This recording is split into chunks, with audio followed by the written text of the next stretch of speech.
12시 많은 참여 바랍니다.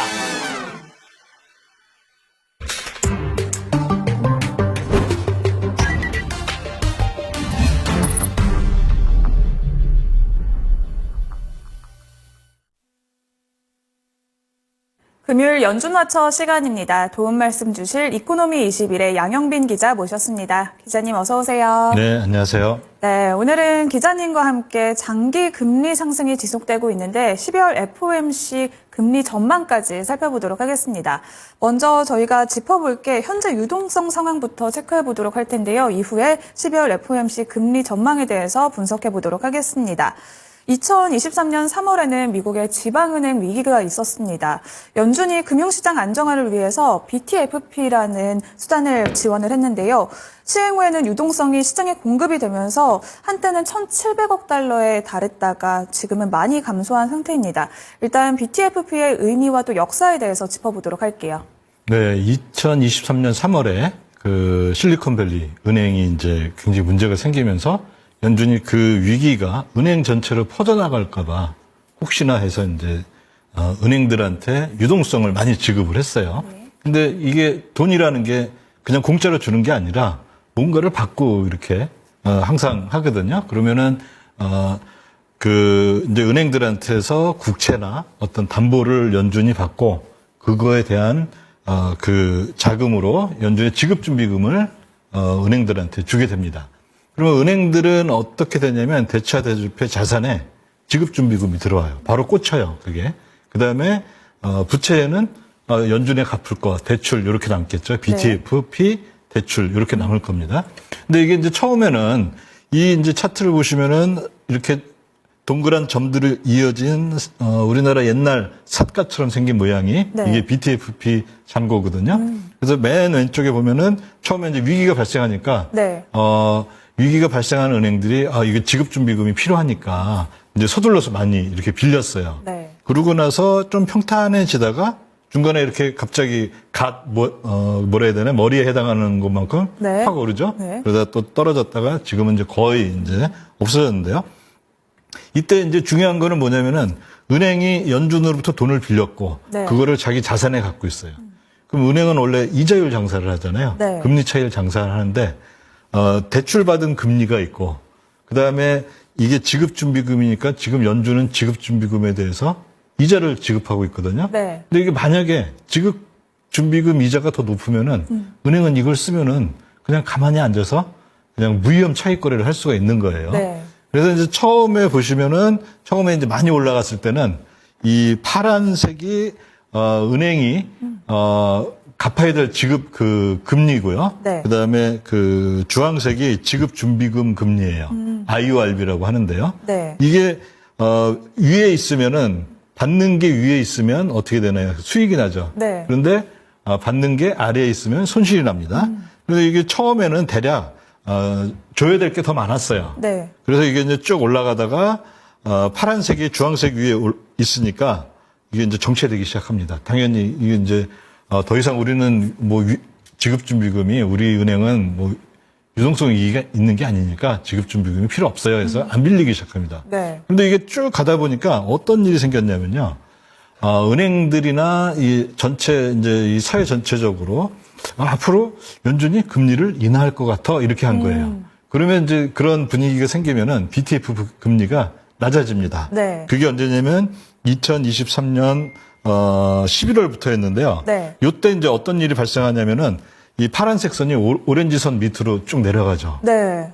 그러니까 또 이 은행들이 이제 어떻게 하냐면은 이게 1차 다시 한번 또 재차 한번 다시 올라갑니다. 회색처럼. 네. 그럼 이때는 은행 위기가 있었느냐? 아니죠. 은행이 위기 있었던 게 아니라 은행이 은행은 어떻게 보면은 조금이라도 수익의 기회가 생기면은 마치 물이 위에서 아래로 흐르듯이 네. 그 빈틈을 찾아서 항상 이렇게 뭔가 조금이라도 수익이 생기면 네. 그걸로 움직입니다. 이게 바로 그걸 보여주는 거예요. 그러면 이제 이거 연준이 사실 이거는 이 BTFP라는 걸 만들 때 모델을 잘못 만든 거예요, 사실. 이런 이제 뭐라 그래야 되나요? 이런 구멍들을 만들어 놨으니까요. 네. 그래서 연준이 아차한 거예요. 그래서 어떻게 됐냐면 올해 1월에 이걸 보고 있다가 연준이 이거 이놈들 말이야, 이거 내가 이거 어려울 때 살려줬더니 이거 갖고 차익거래를 하고 있어? 하면서 야, 그럼 이제부터는 최저 금리는 IORB로 할게 이렇게 한 거예요. 그래서 이제 2024년 1월에 요 네. 파란색이 갑자기 쫙 수직 상승해서 네. IORB랑 같아지죠. 그럼 이때부터는 어떻게 됐냐면은 이 BTFP로 돈을 빌려도 수익이 나는 게 없는 거예요. 똔똔이 되는 그런 시기가 됩니다. 네. 그러니까 이 파란 그 회사기에서 빌렸던 이 일군의 무리들이 조금 지나 보니까 이거 아닌 것 같네 하고 다시 이제 이 연두색처럼 이렇게 쭉 팔기 시작을 합니다. 그리고 이게 좀 어느 정도 이렇게 좀 평탄하게 오죠. 네. 그리고 이제 내년 3월에 이게 이제 본격적으로 만기가 돌아오는데 네. 그때를 대비하고 또 현재는 어떻게 됐냐면은 만약에 이전에 BTFP를 했다면은 요 파란색이 자기가 받을 수 있는 금리거든요. 네. 그 파란색이 이제 자기가 줘야 되는 금리거든요. 근데 지금 계속 금리 인하를 벌써 75bp를 했죠. 네. 이게 훨씬 지금 아래로 내려가 있는 거예요. 그리고 이제는 손해가 되는 겁니다. 네. 그러면 아주 이제 손해가 되지 않는 데서 그걸 빌렸던 데는 제외하고 네. 이제는 무조건 갚기 시작했죠. 또는 아니면은 정말 나는 유동성이 필요해. 손해가 생겨도 유동성이 나는 그 연준의 지급준비금이 필요해. 이런 데들은 어떻게 하냐면 여전히 갖고 있겠죠. 근데 그 규모가 지금 한 200억 달러밖에 안 됩니다. 이제 완전히 사실 이제 자기의 소명을 다 하고 그다음에 중간에 은행들의 이 야근 이제 수익을 내려는 은행들의 이 빈틈을 찾아서 네. 그런 그 차익 거래를 하려는 사람들도 다 나가고 이제는 정말 이제 나는 우리 은행은 너무 힘드니까 요거라도 필요해 하는 데만 이제 남아 있는 걸로 보여지고요. 요걸 다시 보자면은 은행들의 유동성 위기는 이제 뭐 거의 사라진 게 아닌가 그렇게 보고요. 그다음에 이제 요거 또 이제 재밌는 게 이게 없어지면 BTF 잔고가 0이 되면은 뭔가 은행에 큰 일이 벌어질 거다 이렇게 그런 추측들이 난무했었는데 네. 그런 것들은 다 제가 봤을 때는 낭설이라고 볼 수가 있습니다.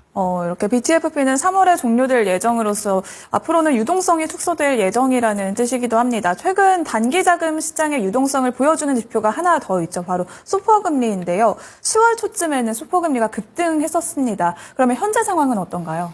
네, 9월 말 10월 초에 사람들이 깜짝 놀라게 했어요. 네. 왜냐하면 이게 IORB 선보다 위에 있었거든요. 이것도 뭐 구체적으로 따지면 약간 복잡하긴 한데 네. 그때 뭐 거의 2020년 이후로 역대 최고로 그날에 이제 저게 다 몰렸습니다. 국채 발행이라든지. 그래서 이제 은행들이 사실 자금들이 필요했던 거예요. 네. 그래서 이제 그런 자금을 국채를 인수하는 데 쓰고 뭐 막 이러다 보니까 소포 시장에서는 이제 자금이 빠지겠죠. 네. 그 소포 시장에서는 돈을 필요한 사람들은 여전히 있었으니까 그래서 이제 그때 잠깐 올랐었는데 그때도 또 정말 말이 많았어요. 네. 이제 또 단기 자금 시장 이제 드디어 자금 경색이 시작됐다 했는데 네. 제가 봤을 때 그때는 아직은 아니다 그렇게 했는데 지금 이제 한 달 거의 반 이상이 흘렀는데 네. 여전히 소포 시장은 안정돼 있고 그래서 이 단기 자금 시장에서의 이 자금 경색 이런 것들은 아직은 네. 걱정하지 않아도 되는 그런 수준이라고 볼 수가 있습니다. 네, 또 사람들이 지급 준비금을 가지고 계속해서 좀 이야기가 나오자 연준이 자체 개발한 지표를 공개하기도 했습니다. 저희가 연준화처 시간에서도 다뤄봤었는데요. 일단 현재 상태는 또 어떤지 알아보도록 하겠습니다. 네, 현재 상태는 여기서 이제 그 파란색 위아래가 있고요. 빨간색이 있는데 빨간색이 이제 중위값이거든요.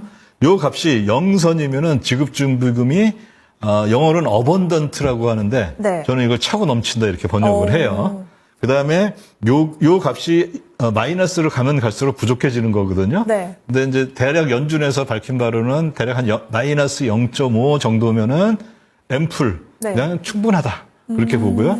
마이너스 한 2를 넘어서서 마이너스 1에서 마이너스 2 정도면은 이제부터는 지급 준비 부족한 이런 그 시기다. 이렇게 판단하는데 네. 지금 0.15인가 그래. 마이너스 0.15인가 그 정도예요. 그러니까 뭐 그냥 거의 그냥 그 어번던트한 네. 차고 넘치는 수준을 여전히 유지하고 있습니다. 네, 지급준비금은 여전히 풍부하다는 걸 또 이렇게 지표를 통해서 확인해 봤는데요. 지난주 미국의 신규 실업수당 청구 건수가 7개월 만에 최소로 감소했다고 합니다. GDP와 또 고용시장 등 실물 경제는 어떤지 또 짚어볼게요. 네, 요 실물 경제를 우리가 이제 찾아보고 관심을 갖고 그런 이유 중에 하나가 이제 12월 또 중순에 FOMC가 있잖아요. 네. 그럼 거기에서 지금 이제 어떻게 보면 금융시장의 모든 그 관심은 그날 25 BPS를 인하할 거냐, 네. 아니면 그대로 있을 거냐, 요건데요. 일단 실물 시장을 보면은 크게 연준에서 새 지역 은행이 이 GDP 4분기 GDP를 미리 발표를 합니다. 그게 이제 예상치죠. 그 맨 위에 파란색이 GDP 나오라고 애틀란타 연준에서 하는 거고요. 네. 그다음에 중간에 이 주황색은 뉴욕 연준에서 하는 거고, 그다음에 세인트 루이스 연준에서 하는 거 노란색 지금 지난주밖에 이거 발표를 안 했어요. 여기는. 네. 그래서 이제 앞으로 매주 밑에 두 개는 매주 하고, 그다음에 그 아틀란타 연준 저 파란색은 거의 뭐 어떤 중요한 지표 발표 날 때마다 계속 발표를 하는데 여전히 뭐 셉니다. 네. 그래서 이거는 그리고 이제 최근에 보면은 뉴욕하고 아틀란타가 아주 잘 맞추고 있어요. 네. 최근 실적은 물론 이게 앞으로도 잘 맞춘다 그런 건 모르지만요. 어쨌든 굉장히 이 높은 수준의 네. GDP, 이거 물론 실제 GDP입니다. 그걸 유지하고 있다. 이렇게 그걸로는 이제 판단할 수가 있겠죠. 그러면 미국의 신규 실업 수당 청구 건수도 한번 저희가 그래프를 통해서 짚어볼까요? 네, 신규 수당 청구 건수도 예상보다 적게 나왔어요. 실업 수당을 적게 청구한다는 거는 네. 그거는 어떤 의미냐면은 실업된 사람들이 적어진다는 거잖아요. 고용 시장은 괜찮다. 고용 시장이 아주 좋아진다는 네. 거잖아요. 그러면 이 실업 수당 청구 이 지표는 사실 매주 나옵니다.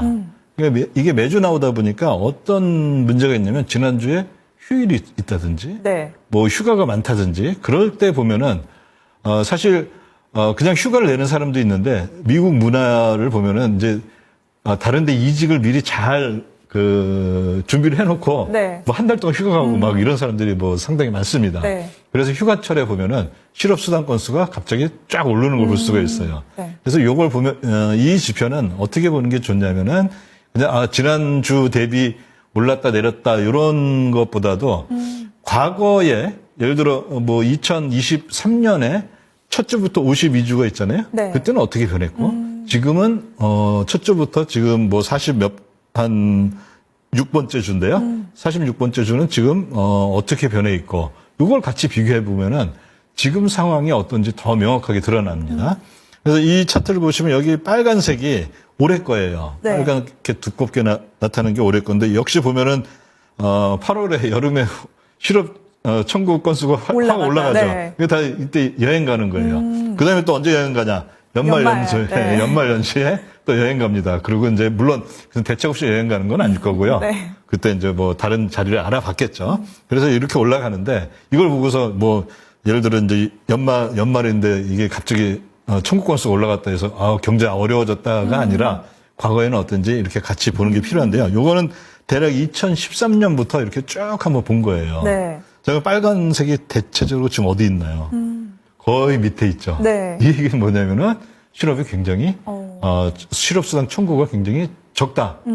이거는 뭐 경제가 고용이 좋다고 얘기할 수도 있는데 또 반대편에서는 어떻게 볼 수가 있냐면요. 그 기업이 사람을 구인율, 네. 구인율이 적으니까 나갔다가는 이게 직장 찾기가 어렵다 이걸 또 얘기할 수도 있어요. 네. 근데 어쨌든 요거는 이제 그 실업 수당 청구 건수가 일단 적긴 하니까 그래도 굉장히 탄탄하게 고용들이 있다 이렇게 그쪽이 더 강하게 볼 수가 있을 것 같습니다. 네, 이렇게 연도별로 같이 한꺼번에 비교를 하니까 이해가 더 쉽게 되는데요. 그렇다면 미국의 국채 발행과 입찰 상황은 어떤지도 알아볼게요. 네, 사실 이제 좀 이따 이제 또 보여드리겠지만요. 연말까지 그러니까 4분기에 남아 있는 장기국채 발행량이 어마어마합니다.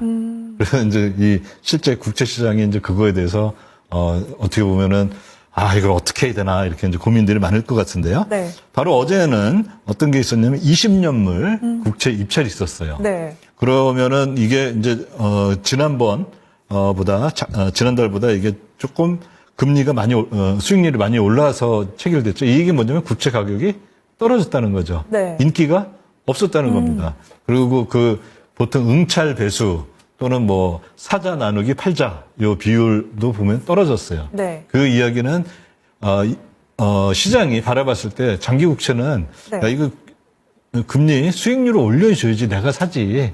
다시 말해서 이게 좀 쌓여야지 내가 사지. 그렇지 않으면 나 안 사를 반영하고 있는 겁니다. 여기 이제 오른쪽에 보시면은 FOMC 때 그때 신규 20년물이 얼마였냐면 4.04였거든요. 네. 9월 18일이니까 지금 대략 2달 전이잖아요. 그때 4.04였는데 지금 4.68에 어제는 그게 결정이 됐어요. 무려 64bp나 오른 겁니다. 네. 이 이야기는 실제 국채 시장은 무엇을 얘기하고 있냐면은 이게 국채 금리가 오른다는 거는 향후에 인플레이션이 오르거나 네. 주로 이제 그 이유겠죠.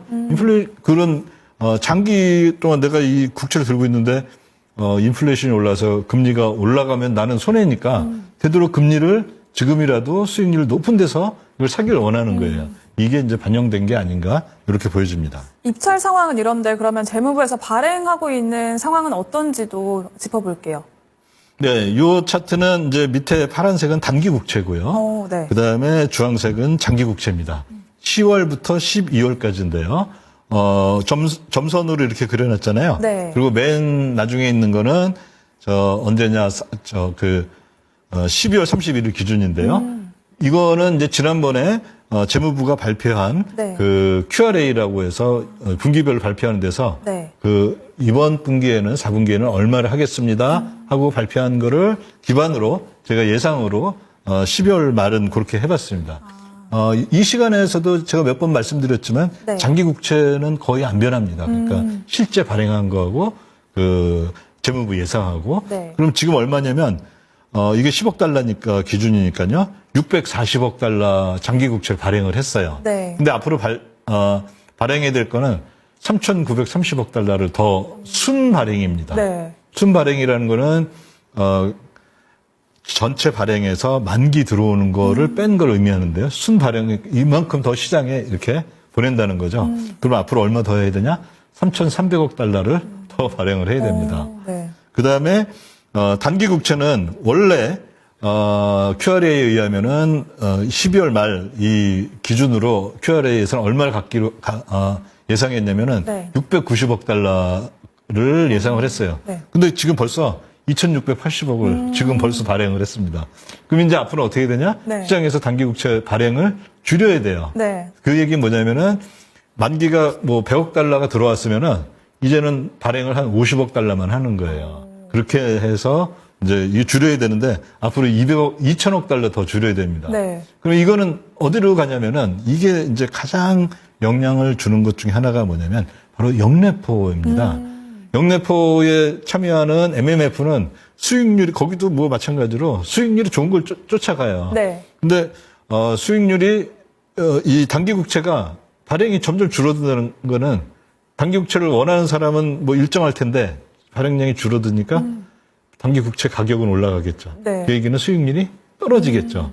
그러면 MMF로서는 일단 그래 그러면 나 이게 단기 국채 안 사고 그 영래포 살게 네. 이렇게 되는 겁니다. 그래서 이게 또 의미하는 바도 앞으로 연말까지 그런 것들을 의미할 수가 있습니다. 그러면 이렇게 실물 경제와 국채 입찰 등의 상황을 봤을 때 12월 FOMC에서 금리 전망을 어떻게 예측해 볼 수 있을까요? 네, 그 전에 이제 어제까지 10년물 국채 이게 이제 뭐 대표적인 국채니까요. 네. 이거를 보면은 FOMC에 이제 저기 맨 왼쪽에 보면은 노란색으로 이렇게 제가 선을 하나 긋는데요. 이때가 바로 FOMC가 열리고 50bp를 인하하겠습니다 한 겁니다. 네. 그런데 시장은 그거를 완전히 장기 국채는 수익률은 완전히 비웃고 있죠. 지금 그때 대비 3.7에서 4.4니까 무려 70bps가 올랐습니다. 네. 그러니까 이 10년물이 이렇게 올랐다는 건 뭐냐면은 FOMC가 금리를 내렸다는 것은 기준금리 내렸다는 것은 무엇을 의미한 거냐면은 이제 인플레이션이 잡혀가고 있다. 그러니까 이제 우리는 금리 내려도 괜찮아 이렇게 했는데 이 어떻게 보면 전 세계에서 가장 큰 시장이죠. 미국 국채 시장에 참여하는 사람들은 네. 정말 자기 돈을 걸고 베팅하는 사람들은 뭐에 베팅하고 있냐면 아니야 인플레이션 올라갈 거야라고 베팅을 하고 있다 이렇게 볼 수가 있습니다. 네, 그러면 금리 인하 전망의 변화는 어떻게 되는지 마지막으로 짚어볼게요. 네, 요거는 어떤 거냐면은 올해 9월부터 현재까지 금리 인하를 시장이 어떻게 전망하고 있나를 보여준 거예요. 네. 그럼 9월에 보면은 이제 이 주황색은 25bp 인하, 그다음에 파란색은 그대로 인하 안 하고 가만히 있는다. 그다음에 녹색은 50bp 인하인데 9월 말까지는 50bp하고 25bp가 거의 막상막하를 이뤘어요. 네. 그리고 인하 안 하고 그대로 있을 거야. 이건 0%였어요, 확률이. 그런데 지금 국채금리가 방금 전에도 보셨듯이 네. 쭉 올라가니까 어떻게 됐냐면 이제 25bp하고 50bp가 점점 간격이 좁아지고 있습니다. 네. 이것은 아마 제가 봤을 때 국채금리가 더 올라가거나 그러면은 이거는 아마 역전이 이제 생기지 않을까. 그리고 연준은 굉장히 중요한 사실 중에 하나는 시장을 놀라게 하는 거는 웬만하면 하지 않습니다. 네. 그 얘기는 뭐냐면 이게 만약에 역전이 된다? 그러면 연준이 금리를 인하하지 않을 가능성이 매우 높아진다 이렇게 볼 수가 있죠. 네, 이렇게 12월 FOMC 금리 전망까지 이야기를 나눠봤습니다. 오늘 말씀은 여기까지 듣겠습니다. 고맙습니다. 네, 감사합니다. 네, 이코노미 21 양영빈 기자와 함께한 연준와처 시간이었습니다. 지금까지 자세한 투자 인사이트 전해드렸습니다. 남은 시간도 토마토증권 통과 함께 하시길 바라겠습니다. 시장의 중심은 다음 주 월요일 12시 30분에 다시 돌아오겠습니다. 시청해주셔서 고맙습니다.